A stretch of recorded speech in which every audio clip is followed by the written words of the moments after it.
When's the right time to start thinking about how to train them? So, do you need what type of modality to train them in, instructor-led or e-learning, micro-learning, video-based training? And I asked that question actually because I myself see a lot of mistakes where sometimes a company will start with the different audiences and jump right into what type of training do they need. Yeah, you need to figure out where your learners are, right? Depends on where they are. What are they going to have access to? How much training do they need, and where does their focus need to be? And e-learning is much more scalable. You can get to more people faster once it's developed, but the development time is a little bit longer than developing instructor-led. So sometimes it's easier to start with an instructor-led and flip it into e-learning afterwards.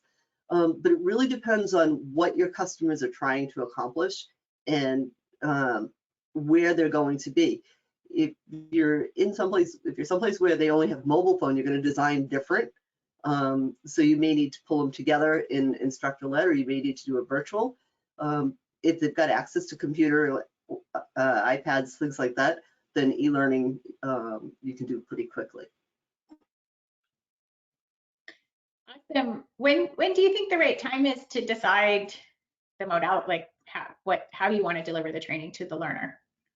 Is it early on in the process? Is it later?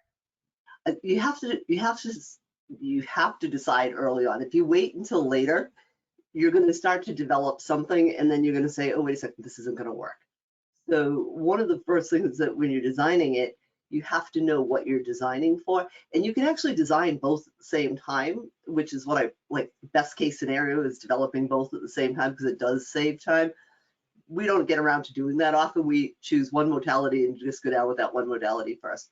My focus right now, we're trying to really scale and reach a lot of people at the same time, and that's the goal of the company, is to scale. So I'm focused primarily on e-learning for scale, but I also have this other side of my business that's really just focused on the instructor-led. And I find, if you have a small team, you have to figure out which resources you have. And if you're coming to someplace that already has the team, then you have to figure out what the skill set is. And based on that skill set is actually going to drive a lot of whether you do instructor-led or e-learning. But you have to know at the beginning. You always have to start with the end in mind, because if you don't know where you're going or what the purpose of what you're doing is, you're not going to be successful. And so understanding why customer education exists at your company, or why does L&D exist on an HR team? What is the purpose of it? What is the purpose of sales enablement, really? And understanding how you drive those goals is crucial.